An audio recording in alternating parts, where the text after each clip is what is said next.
La troisième raison de créer une société civile immobilière au Bénin, c'est que la SCI permet d'acheter un bien à plusieurs avec une souplesse dans sa gestion, ce que ne permet pas l'indivision.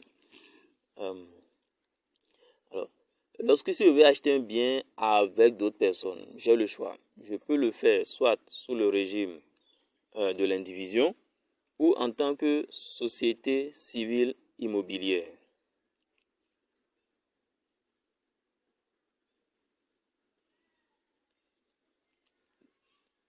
Le problème, c'est qu'avec une société civile immobilière, la gestion est trop rigide. Exemple, supposons que Ségué s'associe à Outil pour acheter un bien. Ils sont alors indivisaires à 50-50.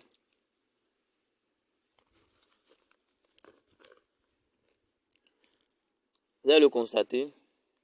Le souci, c'est que pour le moindre acte de gestion, c'est-à-dire rénovation, peinture, toiture, acquisition de quoi que ce soit, il faut que 2/3 des associés soient d'accord.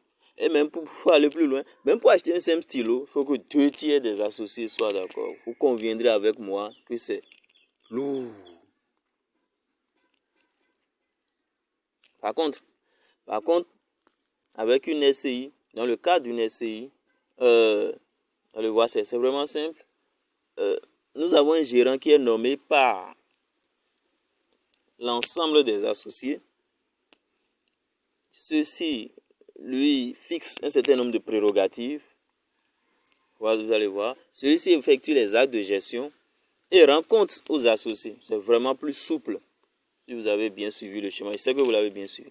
Alors, pour ceux qui se demandent fondamentalement c'est quoi une indivision, l'indivision c'est juste un mode d'acquisition de l'immobilier à plusieurs, un peu comme la SCI, mais ici les gens ne sont pas propriétaires d'une société. La quatrième raison pour laquelle vous devez créer une société civile immobilière, c'est simplement parce que le regard du banquier est différent lors de la demande d'un prêt. Tout simplement parce qu'il prend en compte la situation patrimoniale de l'ensemble des associés. En comptabilité facile, cela veut dire quoi? Si Razak a une situation financière très peu reluisante et va demander un prêt, le banquier aura tendance à refuser. Pour acheter un immeuble par exemple. Par contre, s'il est dans le cadre d'une société civile immobilière, le banquier sera plus enclin à accepter, tout simplement parce que, pour deux raisons. La première, c'est qu'on va transférer la capacité d'emprunt des individuels à la SCI. Cela veut simplement dire que si Razak n'a pas une bonne situation financière, mais que la SCI est beaucoup plus prospère, le banquier aura tendance à accorder le prêt, ce qui est normal.